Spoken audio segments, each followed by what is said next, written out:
Olá, meu nome é Tarso Cabral Violim, eu sou professor de Direito Administrativo e hoje nós vamos trabalhar com o assunto chamado controle da administração pública.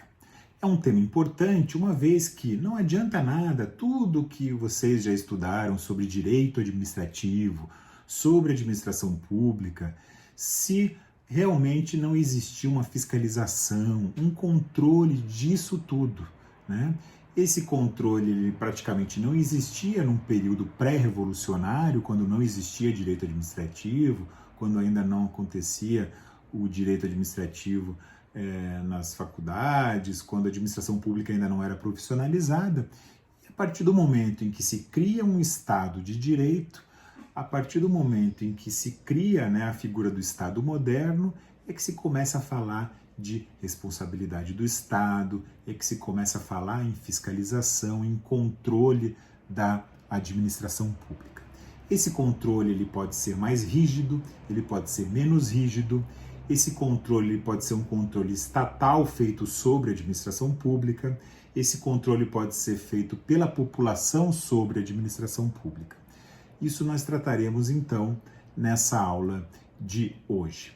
Bom, o controle da administração pública, ele está previsto na Constituição, a gente vai ver, ele é considerado praticamente como se fosse um princípio da administração pública, o princípio do controle. Por exemplo, já tinha uma natureza jurídica, ele já tinha sido previsto lá no Decreto-Lei número 200 de 67, já tinha sido falado em princípio fundamental da administração pública, esse tipo de controle. Antes de falar das várias formas de controle, é importante fazer uma classificação importante, O controle da administração pública com relação ao agente controlador, ele pode ser um controle interno, um controle externo. O controle interno, alguns autores, como por exemplo a professora Odete Medaur, vai falar que é o controle intraorgânico.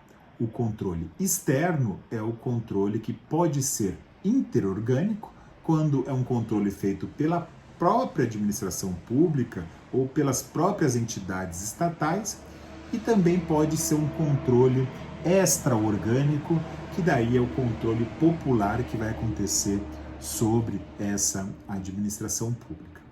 Bom, o controle também pode ser um controle de juridicidade, no sentido de ser o controle sobre atos administrativos, se esses atos são legais, se esses atos são legítimos. Ele pode ser um controle de mérito, sobre a questão da conveniência e oportunidade dos atos administrativos. Então, quando a administração pública toma a decisão de revogar um ato, ela está fazendo um controle sobre o mérito desse ato administrativo, e essa discussão sobre anulação e revogação, senhores e senhoras já estudaram quando trabalharam com a questão dos atos administrativos. Bom, então, além dessa classificação importante da professora Odete Medaur, tem outras classificações, como, por exemplo, os atos eles podem ser controlados previamente, antes de serem exarados, o que é o controle preventivo ou a priori. Então, por exemplo, uma autorização que um Senado dá para que a União contraia um empréstimo é um controle a priori, prévio. O controle pode ser concomitante também, controle simultâneo dos atos administrativos. Então, quando a administração pública fiscaliza a gestão, a execução de um contrato administrativo, é um controle concomitante desse ato administrativo. E o controle também pode ser corretivo, pode ser a posteriori, sucessivo, quando a administração pública vai analisar uma licitação para verificar se ela foi correta ou não, o andamento, o agente, a autoridade vai homologar essa licitação se ela estiver toda correta. Então isso é um controle a posteriori, depois dos atos ali do meio da licitação, vai acontecer um ato a posteriori, que é uma homologação, ou mesmo quando se anula um ato posteriormente a ele já ter sido exarado. Então são vários os exemplos também de controle a posteriori dos atos administrativos. Esses controles também podem ser sobre os atos em si, os controles podem ser sobre os processos, sobre as atividades administrativas.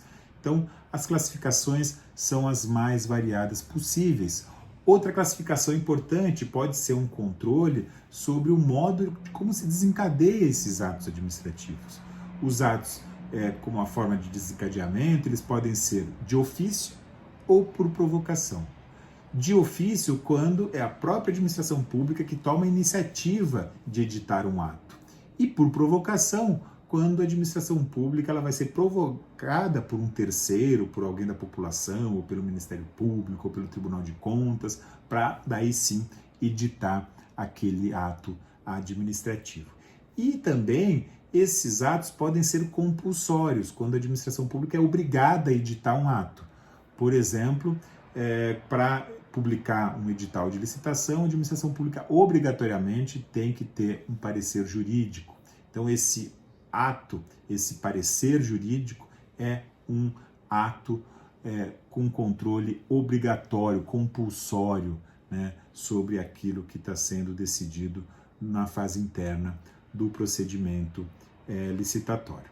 Bom, o controle interno que a administração pública faz, ele está previsto na Constituição. O artigo 74 da Constituição, ele vai dizer que os poderes legislativo, executivo e judiciário manterão um sistema de controle interno de forma integrada com a finalidade de avaliar, comprovar, controlar diversos aspectos da administração, como execução de programas de governo, gestão orçamentária, entre outros. Então, isso está previsto na Constituição, lá no artigo 74.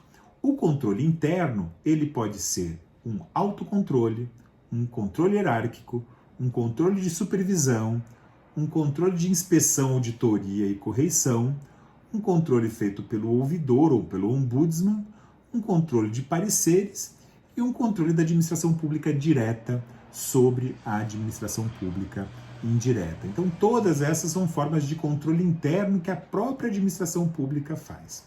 Não é possível confundir controle interno com autocontrole. O autocontrole é apenas um dos tipos de controle interno da administração pública. O autocontrole, ele é feito quando é a própria autoridade que editou um ato, ela vai controlar aquele seu próprio ato. Então, se uma autoridade, por exemplo, o presidente da República, edita um decreto e ele verifica que tem algum vício nesse decreto, ele pode ele mesmo anular aquele seu decreto. Então, isso é um autocontrole da administração pública. Isso teria que acontecer mais na administração pública, quando a administração pública verifica que vai ser realmente caso de anular ou de revogar um ato, dela tomar essa iniciativa para evitar, por exemplo, que o judiciário seja sobrecarregado. Então, se ela sabe que o seu ato está irregular, aquela autoridade pode ela mesma anular, sem esperar que outras autoridades anulem aquele ato, ou às vezes até o próprio Poder Judiciário anule aquele seu próprio ato. Outro controle que existe é o controle hierárquico, que é quando uma autoridade controla os atos de uma autoridade abaixo daquela autoridade superior. Então tem que existir uma relação de subordinação entre a autoridade acima e uma autoridade abaixo, entre um órgão que está acima entre um órgão que está abaixo daquela autoridade. Então, quando um secretário de Estado tem os seus atos controlados pelo governador daquele Estado, isso é um controle hierárquico que o governador do Estado faz sobre os seus secretários. Outro controle que vai existir é o controle que vai acontecer de supervisão, que é o controle que vai ser feito da administração direta sobre os atos da administração indireta. Então, quando os ministros de Estado fiscalizam os atos das autarquias, daquela administração indireta, ou quando os secretários municipais ou estaduais fiscalizam as entidades da administração indireta daquele estado ou daquele município. Isso é uma forma de supervisão, que a gente chama de supervisão ministerial.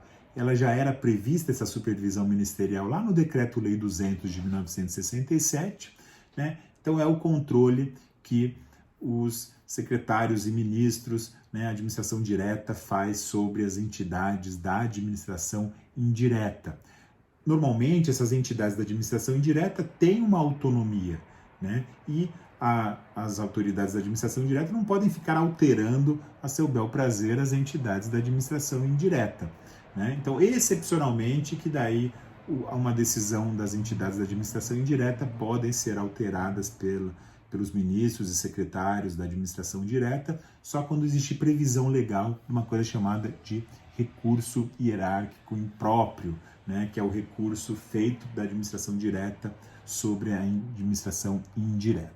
Ok? Então, as entidades da administração indireta sofrem o que a gente chama de supervisão ministerial dos órgãos da administração direta.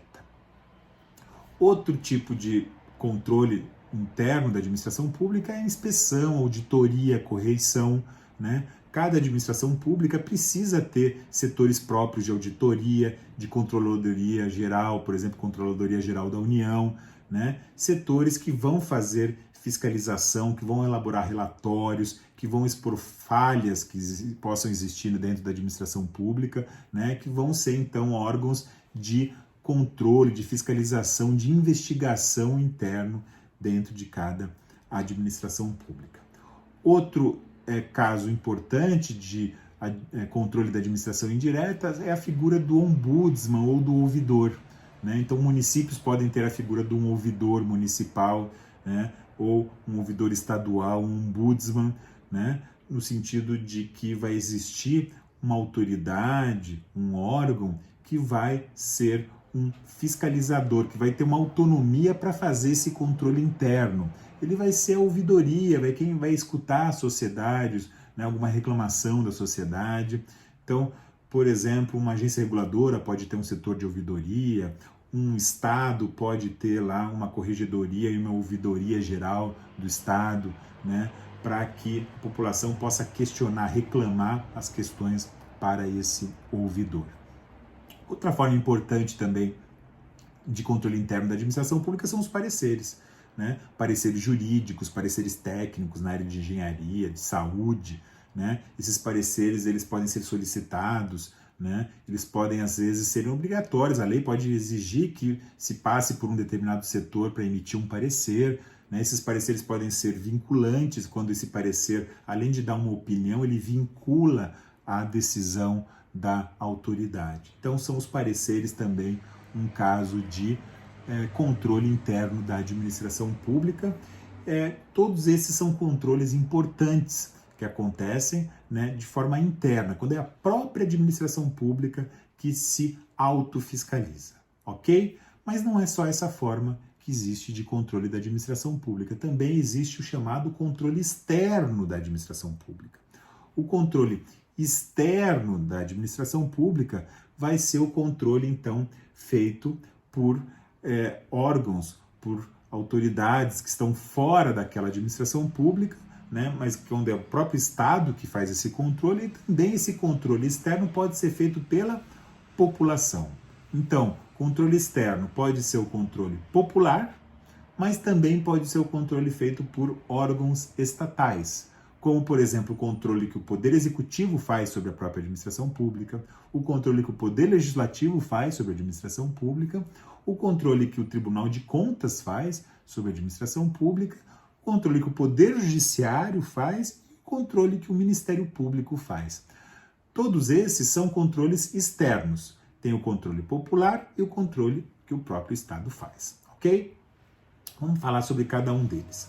Bom, talvez controle externo mais importante é o controle popular.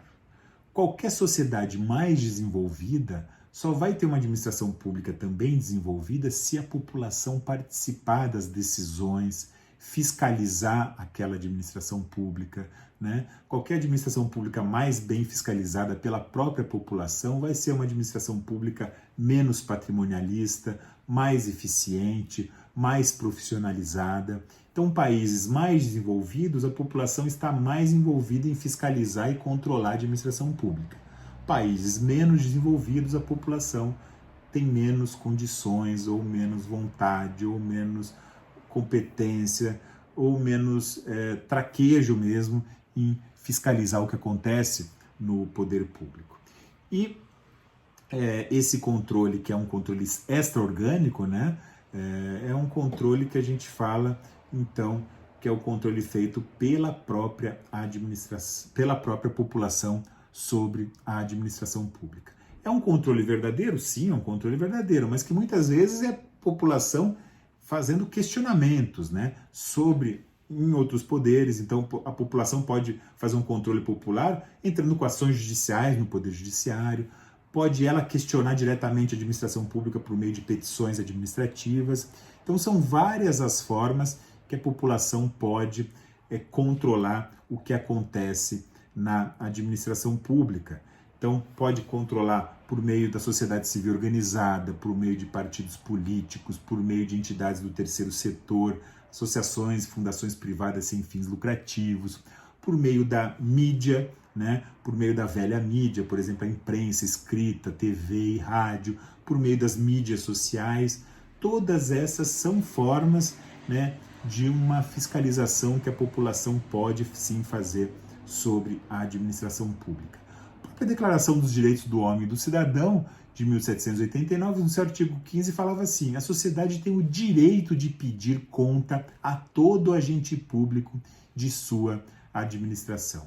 Então, a partir do iluminismo, das revoluções burguesas, Revolução Francesa, estadunidense, inglesa, quando se sai do Estado absolutista e entra no chamado Estado liberal, e daí com a criação do Estado de Direito, que a gente começa a ter um controle popular maior sobre o que acontece no Estado e na administração pública. Um autor importante, que é o Norberto Bobbio, naquela obra O Futuro da Democracia, fala que há um vínculo entre democracia e controle. Assim como há incontrolabilidade com a arbitrariedade, né, a tendência não é o máximo controle do cidadão, mas é o máximo controle exercido sobre o cidadão por quem detém o poder. Então ele faz uma crítica, né, que em vez do cidadão fazer o controle da administração pública, ele acaba sendo controlado por quem tem o poder. Bom, os tipos de controle popular são os mais variados possíveis. Pode existir o controle feito pelas eleições. Pode existir o controle por audiências públicas, por consultas públicas, por exame de contas, por orçamento participativo, por conselhos populares, por direito de petição e recursos administrativos, por controle popular indireto, por pedidos de informação. Então são várias as formas que a população pode fazer controle sobre o que acontece na administração. Vocês sabem que a democracia, ela pode ser democracia representativa, mas também a chamada democracia direta ou democracia participativa, democracia deliberativa. Então a população pode fazer controle da administração pública por meio de eleições, escolhendo o melhor prefeito, o melhor governador, o melhor presidente, os parlamentares, né? Isso é uma forma importante de controle que a população vai fazer. É claro que uma administração pública vai ser diferente se o prefeito for de esquerda, ou se for de direita, ou se for de centro-direita, ou se for de centro-esquerda, se for um prefeito com mais experiência na administração pública, se for um prefeito com menos experiência na administração pública, se for um governador que seja um político melhor, ou um governador com um político pior, ou um presidente, né? Tudo isso vai interferir no andamento da administração pública se o povo escolhe bons representantes. Mas não são só as eleições, que não é só nas eleições que o povo vai poder fazer o controle sobre o que acontece na administração pública. Existe também a questão do povo participar por meio da democracia participativa, e daí vão ter vários instrumentos que o povo vai poder participar em uma democracia participativa. Um outro exemplo importante são as audiências públicas e consultas públicas. O povo pode, a sociedade civil organizada pode participar de consultas públicas e de audiências públicas para controlar o que acontece na administração pública. Audiências públicas, elas são reuniões, né, organizadas pela administração pública, e o povo vai lá para participar, né, para escutar, para dar uma opinião, para às vezes deliberar sobre algum assunto. Então as audiências públicas são importantes nesse sentido. Tem audiências públicas que são feitas que a administração pública não é obrigada a fazer, mas outras audiências a administração pública é obrigada. Por exemplo, uma licitação com valores mais altos, as audiências públicas são obrigatórias. Tem audiências públicas que são obrigatórias na área do orçamento, do direito orçamentário. Tem audiências públicas que são obrigatórias também previstas lá no Estatuto da Cidade, na questão urbanística. Tem audiências públicas obrigatórias, né, também quando a Constituição prevê, né, que comissões permanentes do Congresso Nacional também vão fazer audiências públicas. Então, são audiências públicas que são essas reuniões. As consultas públicas são quando a administração pública faz consulta sobre algum tema, né? Então, por exemplo, o Poder Executivo Municipal quer encaminhar um projeto de lei para a Câmara de Vereadores. Antes disso, vai encaminhar um anteprojeto de lei para uma consulta pública. Vai divulgar isso na internet e as pessoas da sociedade vão poder participar, né, dando opiniões, fazendo questionamentos sobre aquele anteprojeto de lei. Então isso também vai ser feito por consultas públicas. Outra questão importante é que a população pode fazer exame das contas, né? Então o artigo 31 da Constituição prevê que por 60 dias anualmente as contas do município vão ficar à disposição de qualquer contribuinte para exame, para apreciação, podendo questionar a legitimidade dessas contas, por exemplo. Outro exemplo importante de participação popular na administração pública é a questão do orçamento participativo, que foi criado em Porto Alegre, no município de Porto Alegre, que é uma forma em que as pessoas, por meio de audiências públicas, vão deliberar sobre o destino do dinheiro público num determinado município.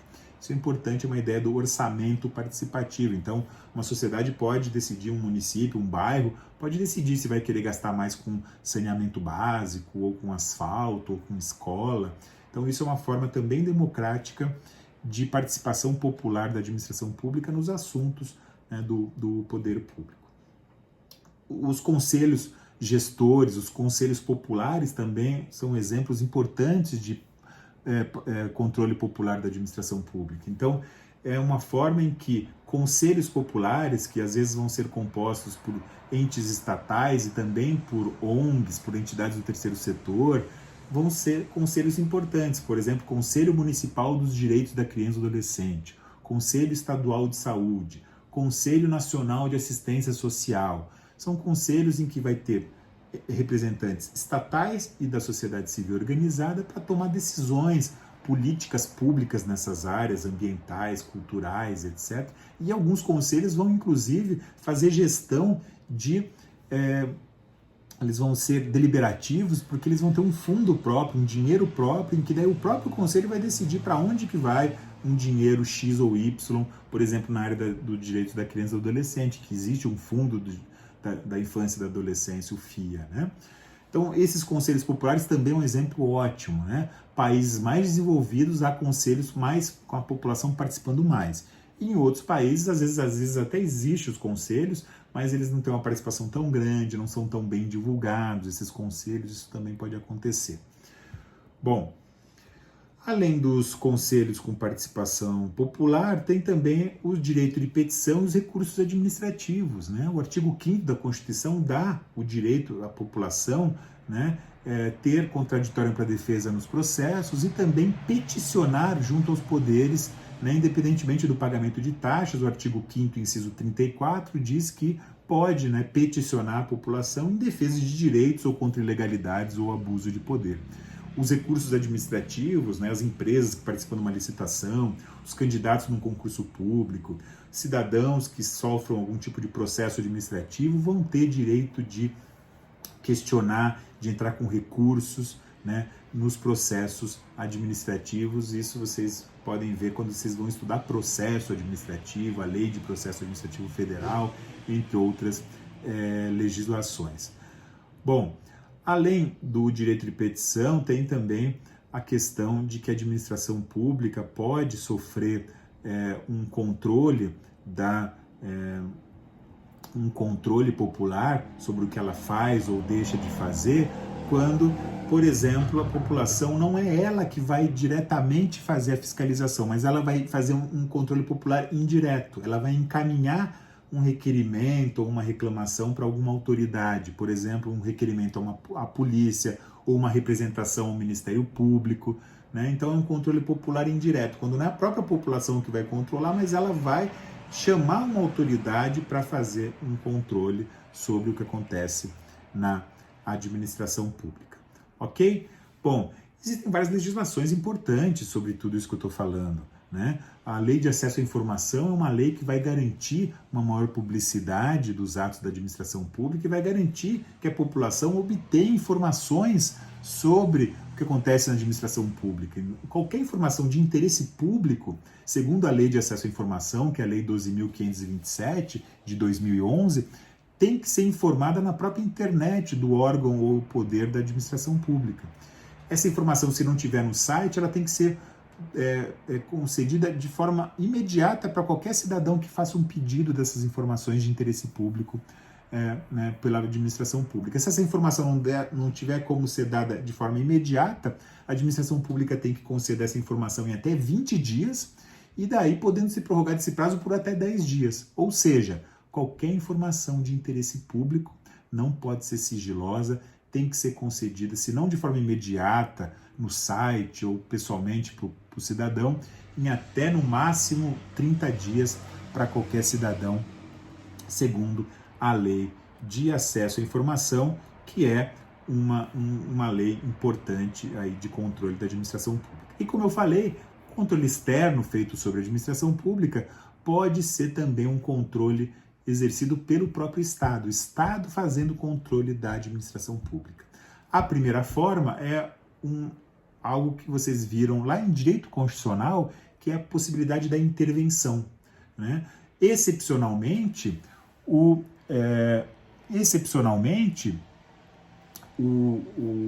Estado, né, por exemplo, a União, pode fazer uma intervenção sobre um Estado, por exemplo, sobre o Estado do Paraná ou sobre o Estado do Rio de Janeiro. Excepcionalmente, pode um Estado fazer uma intervenção municipal sobre um município. Então, o Estado de São Paulo pode fazer uma intervenção sobre o município de São Paulo em situações excepcionais previstas lá no artigo 34 a 36 da Constituição. Esse é um exemplo de controle que o Poder Executivo faz sobre a administração pública. Então, por exemplo, se o Estado do Paraná estiver descumprindo legislações ou estiver descumprindo e desrespeitando os poderes constituídos do Estado, pode a União intervir sobre o Estado do Paraná. É um exemplo de controle que o Poder Executivo faz sobre a administração pública. Ok? Bom, outro exemplo, né, de controle que o Estado faz sobre a própria administração pública é o controle que o Poder Legislativo faz sobre a administração pública. É um controle essencial, né? Seja o parlamento municipal, estadual ou federal, ele vai exercer controle, ele vai fiscalizar o que acontece na administração pública, principalmente o que acontece no Poder Executivo, né? Então, uma das funções do parlamento é a fiscalização do que acontece no Poder Executivo. E esse controle vai ser feito de várias formas. Legislando, editando leis, né? As leis do parlamento já fazem controle sobre o que acontece no Poder Executivo, mas também fiscalizando, apreciando atos do Poder Executivo, convocando autoridades para esclarecimentos, em CPIs, né? Em comissões parlamentares de inquérito, quando susta atos administrativos, quando faz controle financeiro com auxílio do Tribunal de Contas, quando aprova as contas do chefe do Poder Executivo, por exemplo, do Presidente da República, né? E isso pode ser feito pela Câmara de Deputados e pelo Senado Federal, no âmbito federal, pode ser feito pela Assembleia Legislativa, no âmbito estadual, e pode ser feito também pela Câmara Municipal, no âmbito municipal. Bom, a lei controlando o que acontece na administração pública é básico, né? Desde o que a gente chama de princípio da legalidade, a administração pública só pode fazer aquilo que tiver previsto na lei. Então, é óbvio que o parlamento, por meio de um processo legislativo, vai editar uma lei. Essa lei pode ser municipal, estadual e federal, e ela vai regular o que acontece na administração pública. Isso é uma forma de controle da administração pública. Então, além da legislação, o parlamento também fiscaliza o que acontece, né, nos demais poderes, principalmente no Poder Executivo. Então, por exemplo, é uma competência exclusiva do Congresso Nacional fiscalizar e controlar o que acontece no Poder Executivo. Está lá no artigo 49, inciso 10 da Constituição Federal. Essa fiscalização pode ser a priori, a posteriori, como a gente já falou lá atrás. Também o parlamento ele fiscaliza o que acontece no Poder Executivo quando ele convoca para esclarecimentos as autoridades do Poder Executivo. Está no artigo 50. né? O ministro de Estado, por exemplo, o ministro de Estado da Saúde pode ser chamado junto ao Congresso Nacional para prestar esclarecimentos. Isso é uma forma que o Congresso, que o Parlamento tem de poder fiscalizar o que acontece na administração pública. Também vocês já devem ter estudado em direito constitucional as CPIs, as comissões parlamentares de inquérito, né? O Senado, a Câmara, os dois órgãos podem fazer comissões de inquérito para apurar irregularidades que aconteçam, né, no âmbito da administração pública. Isso é estudado no direito constitucional. Também o Congresso pode, por exemplo, sustar atos do Poder Executivo, segundo o artigo 49, inciso 5º. Então, se o prefeito, o governador ou o presidente edita um decreto inconstitucional ou ilegal, pode o parlamento, né, daquela esfera sustar esses atos administrativos de uma determinada autoridade daquela esfera. O Tribunal de Contas auxilia o Poder Legislativo no controle financeiro, né, o artigo 70 e 71 da Constituição. Então, eles vão disciplinar a possibilidade, então, do controle financeiro que o parlamento faz sobre a administração pública. Outra questão importante, o parlamento, ele que aprova as contas do presidente da República, do governador do estado ou do prefeito municipal, ou seja, dos chefes do Poder Executivo. Então, é o parlamento, não é o Tribunal de Contas que aprova as contas dos chefes do Poder Executivo. Isso está lá no artigo 49, inciso 11 da Constituição, ok? As contas das demais autoridades que daí sim são julgadas pelos tribunais de contas, mas dos chefes do Executivo é o parlamento que julga essas contas. Pode aprovar, pode desaprovar, pode aprovar com ressalvas, né? Bom, e tem algumas funções que às vezes só a Câmara dos Deputados pode fiscalizar, às vezes é só o Senado. Então, por exemplo, tomada de contas do presidente da República é a Câmara de Deputados que vai abrir uma tomada de contas. É apenas o Senado Federal que vai poder processar e julgar um presidente por crime de responsabilidade, por exemplo, na questão do impeachment, né? Isso vocês já viram lá em direito constitucional.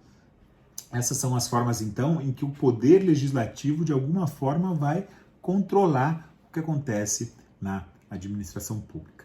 Bom, outra forma que o Estado tem de controlar a administração pública é o controle pelos tribunais de contas. Então, é o controle dos tribunais de contas sobre a administração pública. Os tribunais de contas, alguns autores acham que ele tem um poder tão grande depois da Constituição Federal, que já seria quase que um quarto ou um quinto poder, mas, em princípio, os tribunais de contas, eles são um órgão de auxílio, né, do Poder Legislativo. Então, o artigo 70 e 71 da Constituição diz que o Tribunal de Contas da União, por exemplo, ele auxilia o Congresso Nacional na fiscalização contábil, financeira, orçamentária, operacional e patrimonial que vai acontecer nessa administração pública, ok? O Tribunal de Contas pode fiscalizar questões relativas à legalidade, à legitimidade, inclusive a questão de economicidade, né? Um ato é econômico, um ato de um prefeito, de um governador, isso tudo o Tribunal de Contas vai fiscalizar. Então, a administração pública e também pessoas, mesmo de fora da administração pública, que vão lidar com dinheiro público, com bens públicos, também podem ser fiscalizados pelos tribunais de contas. E as competências que o Tribunal de Contas vai ter, né, é de fiscalizar, é de fazer consultas, é de dar informações, aplicar sanções. O Tribunal de Contas então tem uma ampla possibilidade, né, de exercer essa atividade de fiscalização da administração pública. Bom, fiscaliza a questão financeira, né, artigo 71 da Constituição, pode apreciar e emitir pareceres em consultas, né, feitas pelos interessados. O Congresso Nacional também ele pode pedir informações sobre resultados das fiscalizações para os tribunais de contas. Então, isso é uma forma também de fiscalizar o que acontece na administração pública. Os tribunais de contas, ele não tem uma função jurisdicional, ele é uma função administrativa, mas ele faz julgamento das contas, né? Ele que aprova ou não as contas das demais autoridades que não são os chefes do executivo. Então, por exemplo, as contas de um ministério, de uma secretaria estadual ou municipal, são os tribunais de contas que fazem o julgamento dessas contas. As legislações relativas aos tribunais de contas podem prever multas, que os tribunais de contas podem aplicar multas em casos de descumprimento de legislações. A atuação dos tribunais de contas pode ser corretiva, no sentido de pedir prazo. O tribunal de contas pode pedir um prazo para que a autoridade arrume, né, uma determinada irregularidade num determinado ato. Isso tudo é possível ser feito pelos tribunais de contas.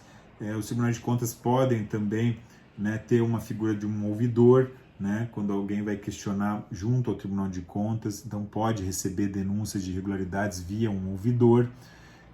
Os tribunais de contas, eles podem ser o Tribunal de Contas da União, que vai fiscalizar a administração pública federal e todo o dinheiro público federal, mesmo aquele dinheiro público emprestado, às vezes para estados e municípios, o Tribunal de Contas da União vai fiscalizar. E vai existir os tribunais de contas estaduais, que vão fiscalizar as contas dos estados e as contas dos municípios, né? Depois da Constituição de 88, não é mais possível a criação de tribunais de contas dos municípios. Então, só o Tribunal de Contas do município de São Paulo e do Rio de Janeiro, que já existia antes da Constituição de 88, que daí podem ser mantidos e podem existir, né, como tribunais de contas municipais. Ok? Outra forma de controle que o Estado faz sobre a administração pública é o controle que o Poder Judiciário faz sobre a administração pública. Esse Poder Judiciário, né, é o chamado controle jurisdicional da administração pública, é um Poder Judiciário que vai fazer o controle no nosso, né, direito brasileiro, no chamado jurisdição una, né? Então, o judiciário só tem um no Brasil, não existe um contencioso administrativo como, por exemplo, no direito francês. O judiciário, ele que vai fazer o controle jurisdicional dos atos administrativos que acontecerem no âmbito, claro, da administração pública.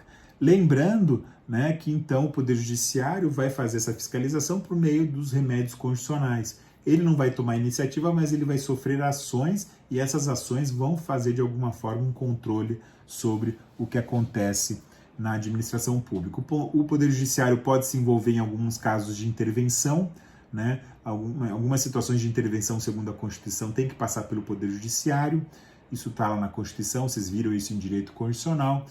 O Judiciário pode, por exemplo, julgar um habeas data, né, que é uma ação judicial que tutela o direito fundamental da privacidade. Então, uma pessoa física ou jurídica pode impetrar um habeas data, né, para que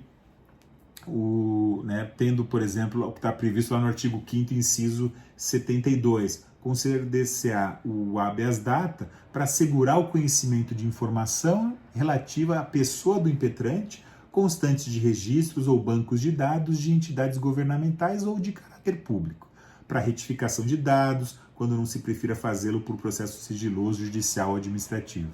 A lei do habeas data é a Lei 9.507 de 97, né, que trata e que regula, então, a figura do habeas data. Tem também um mandato de injunção, artigo 5º, inciso 71, conceder-se-á o mandato de injunção sempre que a falta de norma regulamentadora torne inviável o exercício dos direitos e liberdades constitucionais e das prerrogativas inerentes à nacionalidade, à soberania e à cidadania. Tem um mandado de segurança, que é um instrumento, que é um remédio constitucional essencial, né? Está lá no artigo 5º, inciso